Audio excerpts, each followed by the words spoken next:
அனைவருக்கும் வணக்கம். தண்ணிக்காரி டேம்ல இருந்தா தண்ணீர் அந்தமான் பொதுமக்களுக்கு இங்கே வந்துகிட்டு இருக்கு. இந்த தண்ணிக்காரி டேம்ல இப்போ பார்த்தீங்கன்னா ரொம்ப தண்ணீர் லெவல் ரொம்ப கீழே இறங்கிடுச்சு. இதற்கு காரணம் கடந்த வருடம் வடகிழக்கு பருவமழை சரியாக பெய்யாததுனால இந்த வருடம் கோடையில் அந்த தண்ணிக்காரி டேமில் தண்ணீருடைய லெவல் ரொம்பவே கீழே இறங்கிடுச்சு. அதாவது அந்தமானுக்கு உங்களுக்கு நீர்நிலை என்ன சோர்ஸ்னு பார்த்தீங்கன்னா மழைநீர் மட்டும்தான். வேறு எந்த ஒரு நதியோ இல்லை எந்த ஒரு நீர்ப்பாசன வசதியோ அந்தமானுக்கு கிடையாது. மழைநீரை நம்பி தான் அந்தமானுக்கு நீர்நிலை சோர்ஸ் இருக்குது.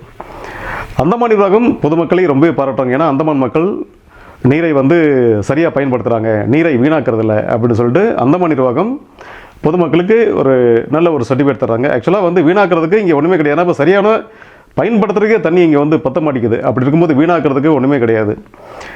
இன்னொரு விஷயம் பார்த்தீங்கன்னா அந்தமான் நிர்வாகம் எங்கே ஒரு பைப் லைன் உடைஞ்சிருந்தாலோ இல்லை எங்கே ஒரு தண்ணீர் வீணாக போனாலோ கம்ப்ளைண்ட் பண்ண சொல்கிறாங்க. கரெக்டாக அவங்க நம்ம இன்ஃபார்ம் பண்ணால் கரெக்டாக அந்த உடைஞ்சி போன பைப்பை சரி பண்ணிடுறாங்க. எங்கே ஒரு தண்ணீர் வீணாக போனாலும் அதை அவங்க அந்தமான் நிர்வாகம் சரி பண்ணிடுறாங்க. இந்த வகையில் எந்த ஒரு மாற்று கருத்தும் இல்லை. அந்தமான் நிர்வாகம் கரெக்டாக பண்ணிக்கிட்டு இருக்காங்க. ஆனால் பொதுமக்கள் சைடில் என்ன கேட்குறாங்கன்னா இதற்கான ஒரு மாற்று ஏற்பாடு எங்களுக்கு பண்ணித்தராங்க அப்படின்னு சொல்கிறாங்க. ஏன்னா இப்போ இந்த தண்ணிக்காரி டேம் பார்த்தீங்கன்னா ஒரு 40 வருடங்களுக்கு முன்பாக கட்டப்பட்டது. அன்றைய சூழ்நிலையில் அன்னைக்கு பார்த்தீங்கன்னா ஒரு 1.5 லட்சம் மக்கள் தொகை தான் அன்னைக்கு இருந்தாங்க. ஆனால் இன்னைக்கு கிட்டத்தட்ட 5 லட்சம் மக்களுக்கு மேலே இணைக்கிருக்காங்க. அதற்காக பொதுமக்கள் தரப்பு என்ன சொல்கிறாங்கன்னா இன்னும் ஒரு 2 டேம் அந்த மாதிரி தண்ணிக்காரி டேம் மாதிரி இன்னும் 2 டேம் கட்டினால் பொதுமக்களுக்கு தேவையான தண்ணீர் தேவைகளை பூர்த்தி செய்யலாம் அப்படின்னு சொல்கிறாங்க. ஒன்றும் இல்லைங்க, இப்போ மழை சமயத்தில் அந்தமான் நல்ல மழை பெய்யும். அந்த டைமில் தண்ணிக்கு எந்த ஒரு ப்ராப்ளமே இருக்காது. நல்லாவே நீர்நிலை நல்லா இருக்கும். அந்த சமயத்தில் நம்ம அதை பற்றி யோசிக்கவே முடியாது.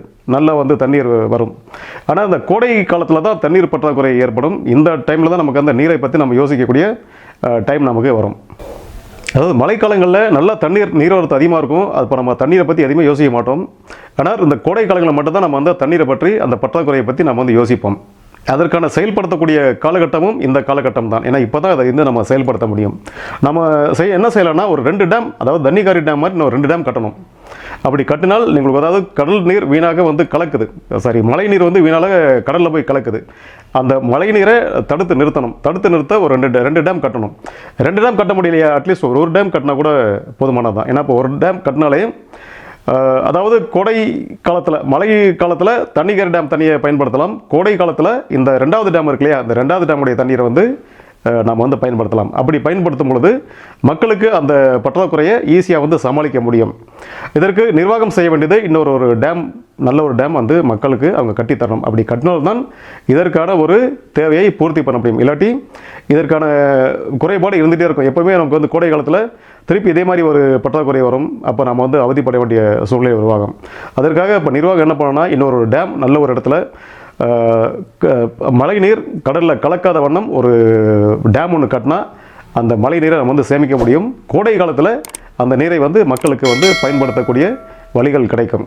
அதற்காக நிர்வாகம் செய்ய வேண்டிய ஒரு வேலை அந்த ஒரு இன்னொரு டேம் கட்டணும். இதுக்கான மாற்று வழி ஏற்பாடு பண்ணாதான் நமக்கு நாளைய தலைமுறை நம்ம சமாளிக்க முடியும். இதற்கான மாற்று வழியை இப்போ நம்ம யோசிச்சா தான் நமக்கு நாளைக்கு ஏற்படக்கூடிய அந்த பிரச்சனைகளை நம்ம சமாளிக்க முடியும்.